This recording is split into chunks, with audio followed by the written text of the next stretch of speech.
So, Chris, day 2 of our Eden adventure. We waited for a rise, which did happen. Vaguely. There was some cracking fish came when they came, but it was sparse. It's been cold. And because it was cold, I noticed pretty much from the off. So certainly first thing this morning, you went to your nymphing rig, didn't you? Yeah. Would you mind talking us through this setup that's been effective today for you, buddy, please? Yeah, no problem at all, Jim. So the rod I've been using is the Guideline LPX 10'2" 3 weight. And I've had it paired with the new Fario click reel. What I will say is I put the 2-3, I've paired it with a 2-3, and I think it balances out perfect. And because it's super light, it's not taxing on your arm when your eye's sticking all day, because when we Euro nymphing, we've constantly got his arm up here. So we don't want to feel like we're lifting a lead weight. Line wise, I'm using some 14-pound yellow line, which is quite visible. So it's easy to pick up. But my strike indicator is the thing that I'm looking at when it's on the water. And my strike indicator is made up in 2 parts. The first part is a cord out of a shooting head, and the reason I'm using that is because if you notice when I skewer it, see how it crinkles?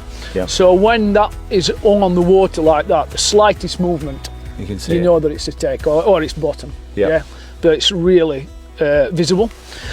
But sometimes everybody's eyesight's different, Jim, so I might pick yellows up really well, you might pick whites up, so I like to have a tri or a bicolour line underneath that. Then if I'm not picking the yellow up, I can see the other colours in there, because different light conditions. I noticed you got these big tags on here, Chris. I'm figuring you've not forgot your glasses, but definitely they're not. for a reason. They are, Jim. If you look at these tags that are left on, they're actually easier to see when the fly line moves than they are if you haven't got any on. So it's to help sight the takes. Connected to that, I'm using Igor fluorocarbon, Guideline fluorocarbon.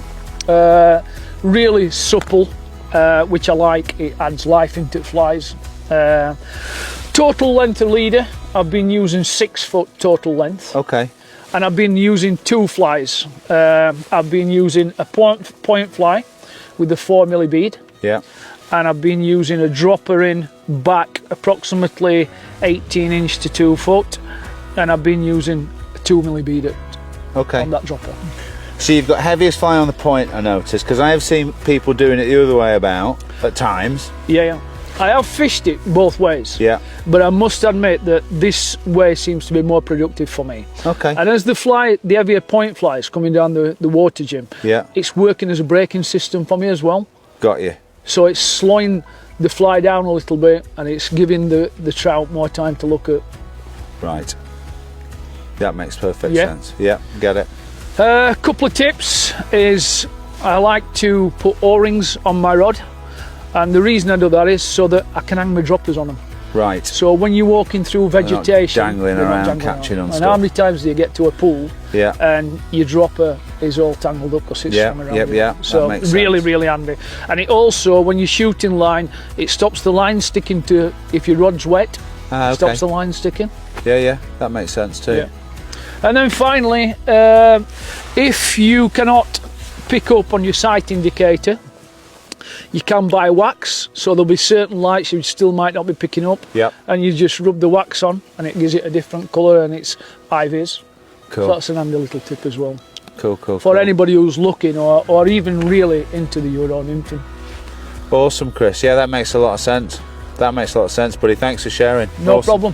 You enjoyed it the last couple of days. It's been great fun, mate. It's great to see you.